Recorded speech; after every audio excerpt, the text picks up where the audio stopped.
요즘 학교 일 때문에 잠을 많이 못 자고 어제 처음으로 잠을 좀 일찍 잘 수 있는 기회가 됐어요. 그래서 푹 잤는데도 아침에 일어나니까 피로가 하나도 안 풀리고 몸이 엄청 무거운 거예요. 아, 큰일이다. 몸이 안 좋아졌구나 생각을 하고 아침 행복의 집 미사를 갔는데 이렇게 앉아 있다가 독서가 다 끝나시고 복음을 읽으려고 일어났어요. 근데 다리가 엄청 무거운 거예요. 갑자기 깜짝 놀랐어요. 그래서 이렇게 독서대까지 걸어와서 이제 복음을 읽으려고 보니까 여기 이 띠 있잖아요. 옷을 입으면은 여기 띠가 이렇게 대롱대롱 달려 있는데 이 띠에 손소독제가 달려가지고 저를 따라온 거예요. 꽉 찬 거, 이만한 거.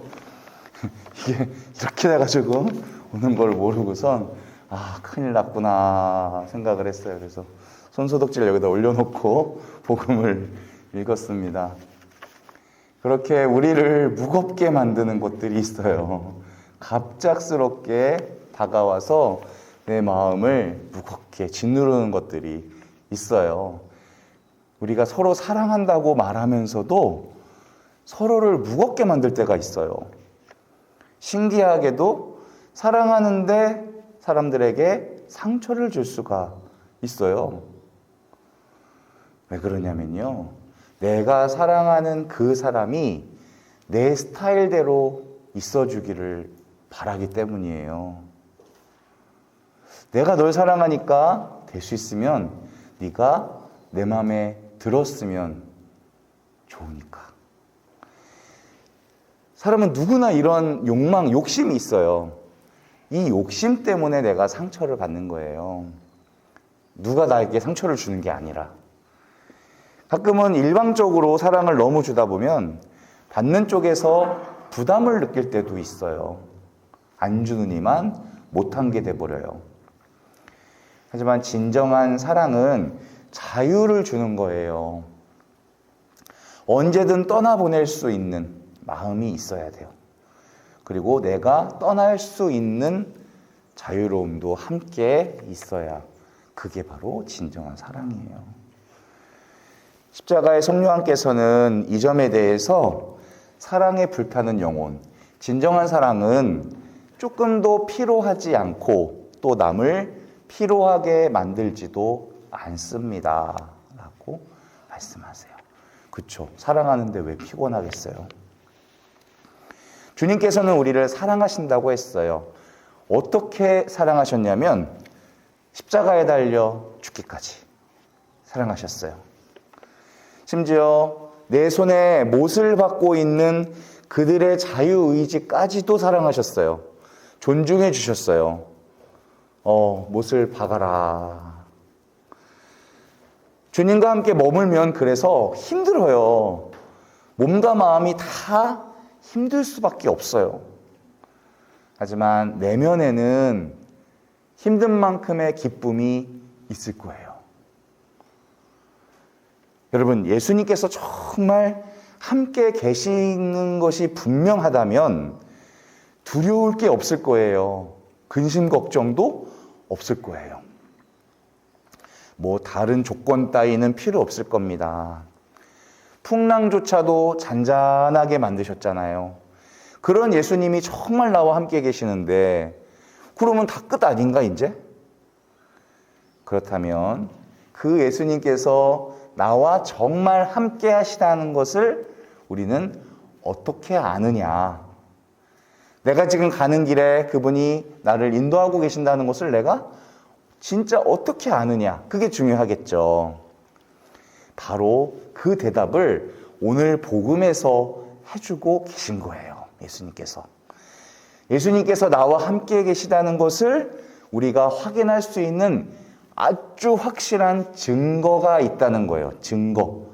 그게 바로 뭐냐? 바로 평화예요. 평화. 나는 너희에게 평화를 남기고 간다. 내 평화를 너희에게 준다. 내가 주는 평화는 세상이 주는 평화와 같지 않다. 예수님은 부활하신 후에 제자들을 만나셔서 제일 먼저 그들에게 축복을 해주셨거든요. 그 축복의 내용이 뭐였냐면요. 너희에게 뭐뭐가 있기를? 평화가 있기를 이러셨어요. 평화가 굉장히 중요한 거예요. 예수님이 정말 나와 함께 계시는지를 내가 점검해 봐야 되는데요. 그러려면 내가 지금 뭐한가? 평화로운가?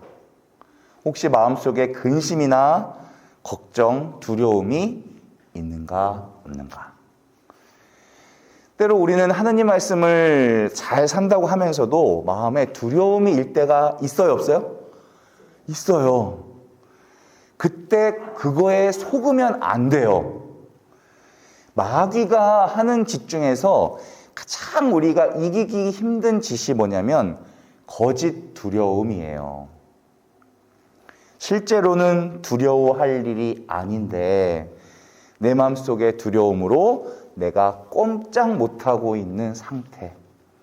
안타깝지만 많은 분들이 정신 또는 심리학적으로 우울을 겪고 계시죠. 우리나라의 11%, 12% 정도의 분들이 증세를 가지고 약을 드셔야 되는 그런 상황인데, 제가 우리들의 블루스라고 하는 드라마를 요즘에 보는데 거기 나오는 신미나 씨가 우울증이잖아요. 세상은 밝은데 내 눈에는 불 꺼져 있어 보이는 거예요. 되게 아름다운 불이 다 켜져 있는데 내 눈에는 그게 다 캄캄하게 보이는 거예요. 실제로는 그렇지 않은데 어두운 것만 보게 되는 것, 이것이 거짓 두려움이에요. 어떤 일을 갑자기 당하게 됐어요. 당황하죠. 경제적으로 갑자기 어려움에 빠지게 돼요. 인간적인 외로움에 푹 빠져 있어요. 어떤 큰 시험이 앞에 있어서 이걸 어떻게 할 줄 모르겠어. 본능적으로 우리 안에서는 두려움이 나올 수밖에 없어요. 근심이 일어납니다. 그때는 즉각적으로 성령님께 가서 우리 십자가 앞에 와서 말씀하셔야 돼요. 그렇다면 꼭 필요한 말씀을 주시겠다고 오늘 복음에서 말씀해 주고 계세요. 그 말씀에 비춰보면 이거는 무서워할 일이 아니구나 라는 것을 알게 되고요. 오히려 기뻐해야 될 일이로구나 라는 것까지도 알게 돼요. 예수님은 우리가 어떤 두려움, 어떤 근심에 빠져도 앞으로 어떤 일이 일어날 것이라는 것을 미리 다 말씀하셨어요. 29절, 나는 일이 일어나기 전에 너희에게 미리 말하였다. 일이 일어날 때 너희가 믿게 하려는 것이다. 상황이 어렵고 이해되지 않을 때 이 말씀을 생각하셔야 돼요. 어떤 문제가 닥쳐올 때 두려움이 생긴다면 이거 나를 또 속이고 있는 거구나. 그러고 물으셔야 돼요. 주님, 이 문제를 제가 어떻게 판단하고 어떤 마음을 가져야 되는지 좀 알려주세요. 저는 모르겠습니다. 이러시면 돼요. 거짓 두려움은 아주 교묘하게 우리에게 영향을 미치고 있습니다. 내 자신조차 내가 두려워하고 있다는 걸 모르게 만들어요. 그러면서 하느님의 말씀을 내가 지키지 못하게 만들고 순종하지 못하게 만듭니다. 내 안에 있는 두려움 때문에 성령님께서 우리 안에 활동을 못하세요. 듣고도 알지 못하게 됩니다. 자, 우리가 거짓 두려움도 조심해야겠지만 또 하나 조심해야 되는 것이 오늘 복음에 나와요. 바로 거짓 평화입니다. 예수님께서 주시는 평화도 있지만 세상이 주는 평화도 있어요. 이 두 개가 같다고요? 다르다고요? 다르다고요. 돈이 많으면 평안하죠. 지갑에 돈이 두둑히 들어있으면 편안하잖아요. 통장에 돈이 두둑히 있으면은 평화로워요. 우리가 돈 하면서 평화를 누리는 건 되게 힘든 일 맞아요. 하지만 돈이 많다고 해서 우리가 계속 평화롭던가, 여유를 어느 정도 찾더라도 우리가 계속 평화롭지는 않더라고요. 그래서 주님 말씀 앞에서 점검해 봐야 됩니다. 누가복음 12장에는 큰 부자 얘기가 나와요. 농사를 엄청 많이 졌는데 그에 따라 풍년이 그냥 들어서 막 곡식이 넘쳐나 창고를 막 여러 개 짓는데요. 그러고선 나에게 말해야지.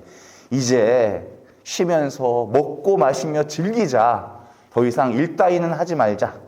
라고 한다고 합니다. 그랬더니 그날 밤에 주님의 말씀하세요. 어리석은 사람아, 오늘 밤 내가 너의 목숨을 되찾아갈 것이다. 그러면 쌓아둔 저 재산이 뭐가 되겠느냐. 이 부자의 평안은 주님 말씀 앞에 딱 서보니까 한순간 두려움으로 바뀌어버려요. 이 세상이 주는 평화가 딱 그렇습니다. 세상 평화를 가지고 예수님 앞에 서다 보면 마음이 불안해지고 불편해질 수밖에 없어요. 그래서 세상 평화에 속으면 안 돼요. 열왕기에 나오는 히즈키야 왕도 그랬어요. 죽을 병에 걸렸다가 간절히 기도하자 살려주셨어요. 기적적으로. 거기에다가 하느님께서 나라까지 부강하게 만들어주시네. 이스라엘이 부강해졌어요. 그러던 어느 순간 하느님께 의지하던 마음이 싹 사라지고 무기고에 있는 저 많은 무기들에 의진하게 된 거예요. 이것을 우리는 교만해졌다고 말합니다. 한 번은 바빌론 제국에서 사신이 와요. 그 사신에게 자랑을 하고 싶어진 거예요. 내 보물 창고를 자랑하고 무기고를 자랑했어요.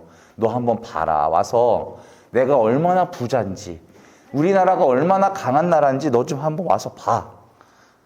하느님은 그 모습에 화가 나셨어요. 그리고 이사야 예언자를 통해서 이렇게 말씀하십니다. 내 궁궐 안에 있는 모든 것과 너의 조상들이 지금까지 쌓아온 것들이 다 바빌론으로 옮겨져서 하나도 남아있지 않을 날이 오고 있다. 너에게서 태어난 아들들 가운데 더러는 끌려가서 바빌론 왕궁의 내시가 될 것이다.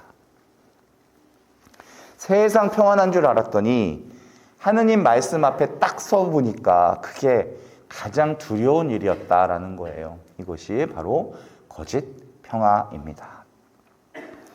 우리가 지금 거짓 두려움을 당하고 있지는 않은지, 또 반대로 거짓 평화를 누리고 있는 건 아닌지 한번 십자가 앞에서 곰곰이 따져보셔야 돼요. 하느님 앞에 정직하게 한번 서보셔야 됩니다. 정말 이게 맞는 것인지. 주님께서는 우리들이 참 평화와 참 안정을 누리기를 바라세요. 그분이 우리에게 그런 것을 깨닫게 해주시고 세상이 줄 수 없는 평화를 우리에게 선물해 주시기를 이 미사 중에 간절히 기도하겠습니다.